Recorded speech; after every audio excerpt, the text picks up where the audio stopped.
Riyadus Saliheen Chapter 290, Prohibition of gazing at women and beardless handsome boys except in exigency. Allah, the Exalted, says, O Prophet, tell the believing men to lower their gaze. Quran chapter 24 verse 30. Indeed, all will be called to account for their hearing, sight, and intellect. Quran chapter 17 verse 36.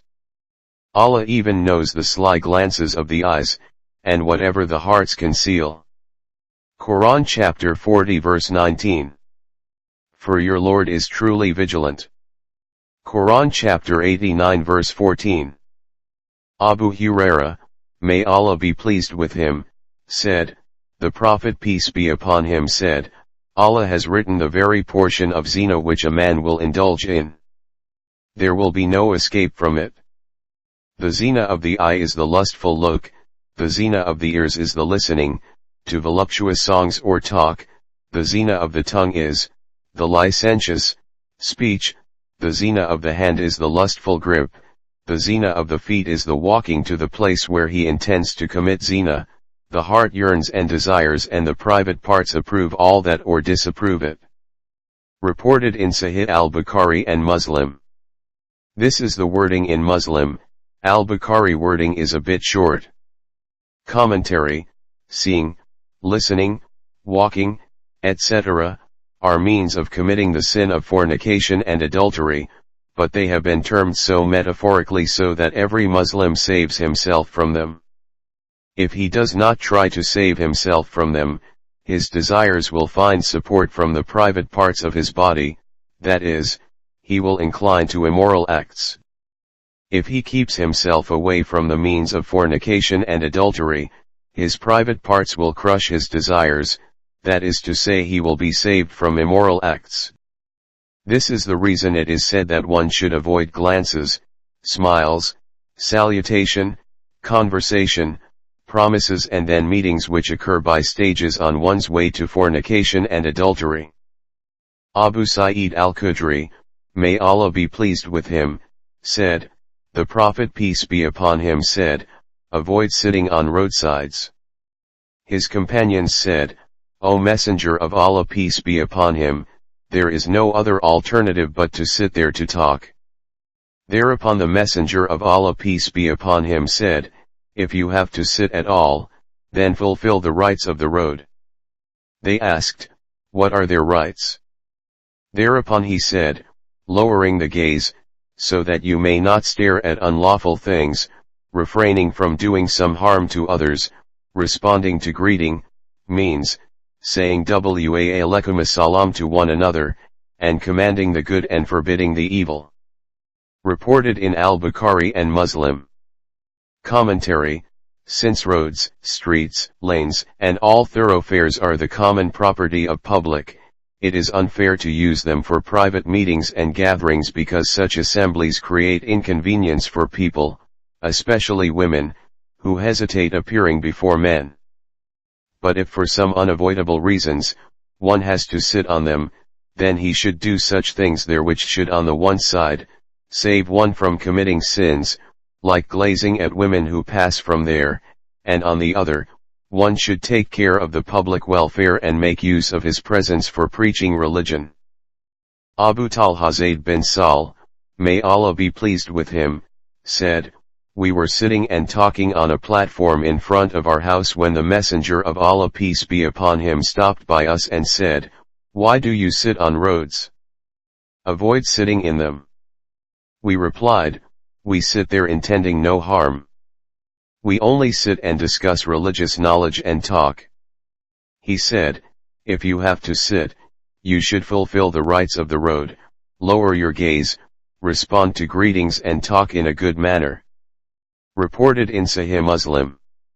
Commentary, this hadith also tells us that we should avoid sitting over passages which are used by the public. If at all one has to use them, then one must observe the Islamic etiquette mentioned in the hadith. Jarir bin Abdullah, may Allah be pleased with him, said, I asked the Messenger of Allah peace be upon him about the Islamic ruling on Accidental glance, means, at a woman one is not Islamically allowed to look at, and he ordered me to turn my eyes away.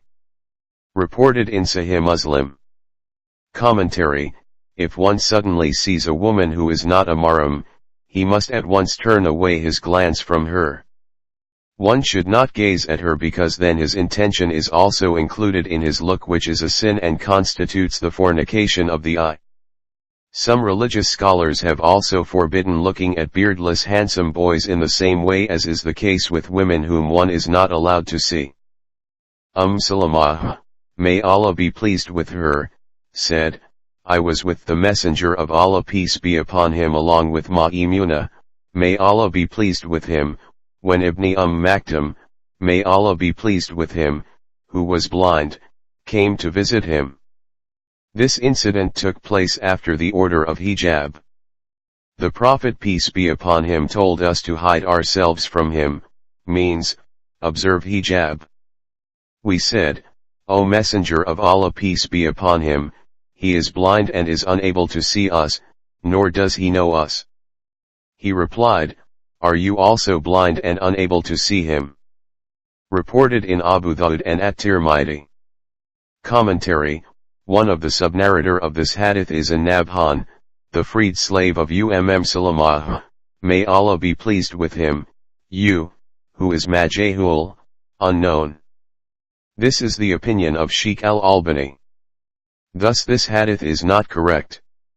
Against this there is a reliable hadith according to which the Prophet, peace be upon him, ordered Fatima bint Qais, may Allah be pleased with her, to spend her iddah, probation observed on divorce or death of the husband, in the house of Abdullah bin Maktum, and said that since he is blind, you will be in a position to your veil there. Thus it is clear that keeping the veil from the blind is not ordained in Islam. Abu Sa'id al-Khudri, may Allah be pleased with him, said, the Messenger of Allah, peace be upon him, said, a man must not look at a man's private parts, nor must a woman look at a woman's private parts, neither should two men lie naked under one cover, nor should two women lie naked under the same cover. Reported in Sahih Muslim. Commentary: this hadith tells us how Islam has closed all doors of immodesty and obscenity. When Islam does not allow a man to sleep without any clothes on with another man, and also does not permit a woman to sleep without any clothes on with another woman, how can it possibly let the gents and ladies mix freely? Free mixing of men and women is a common evil in the West and is now being projected through television in Muslim countries. May Allah guide Muslims to the straight path. يا رسول سلام عليك يا حبيب سلام عليك